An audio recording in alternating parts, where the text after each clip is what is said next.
a strong central government as opposed to a weak central government. However, they still vouched for states' rights, and I'll go into a little bit greater detail later. They were also the fifth state to ratify the U.S. Constitution. They did this on January 9th of 1788. There were 128 votes for the U.S. Constitution and 40 votes against the U.S. Constitution. So although there were still some opposing opinions, they were still a Federalist majority state. Moving on to foreign relations, they wanted trade. Trade was good for the economy, and it was their main source of income. So trade was very good in the eyes of Connecticut.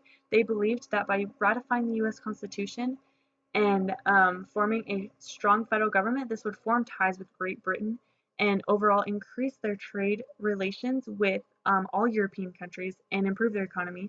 And that was one of the reasons that they were for the U.S. Constitution, because that would help do that. Also on the topic of foreign relations, they opposed the Embargo Act of 1807.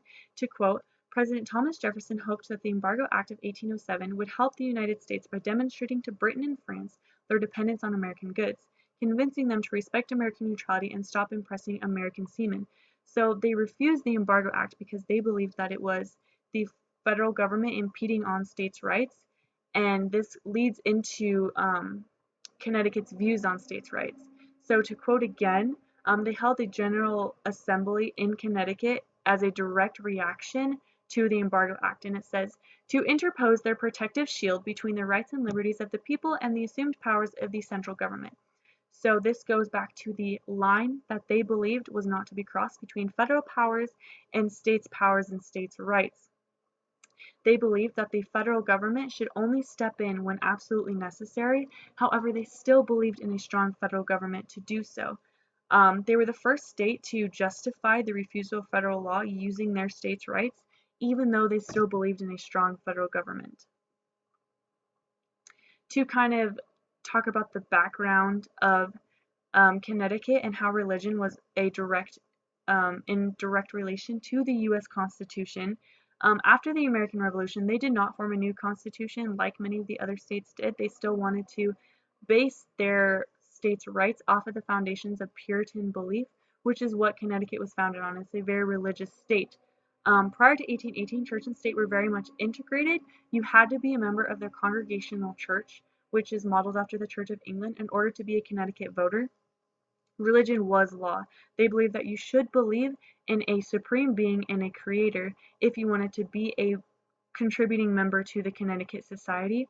However, after the U.S. Constitution was made and it was said that there was a freedom of speech, freedom of religion, right to assembly, they believed that they needed to create a whole new constitution, which they did in 1818. That was called the Constitution of Connecticut. New ideals were added, so there was a complete separation of church and state as outlined in the U.S. Constitution, and you no longer had to be a member of the Congregational Church in order to be a Connecticut voter. They had a lot of opinions on the government, such as the Connecticut Compromise, also known as the Great Compromise. It was proposed by Roger Sherman and Oliver Ellsworth. They vouched for both equal representation and representation by population, hence where the Senate came from and where the House of Representatives came from. And there were also a lot of opposing views within Connecticut itself, such as the merchants versus the farmers. The merchants supported a strong government because of trade protection laws and the increased trade within us and other European countries. This would be kind of what Connecticut was for in regards to trade. However, the farmers weren't as supportive because of federal taxation when the federal government would be implemented, and the favoritism of the wealthy. It would not benefit the farmers as much it would benefit the merchants. So although they weren't opposed, they were very skeptical about how this new government was to be implemented.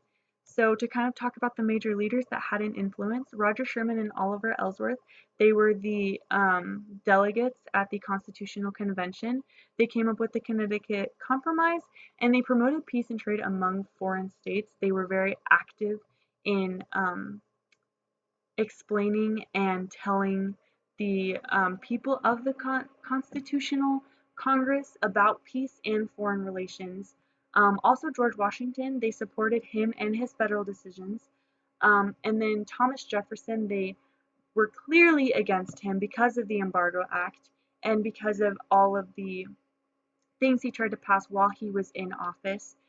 So those are some of the major leaders in Connecticut. Here is our work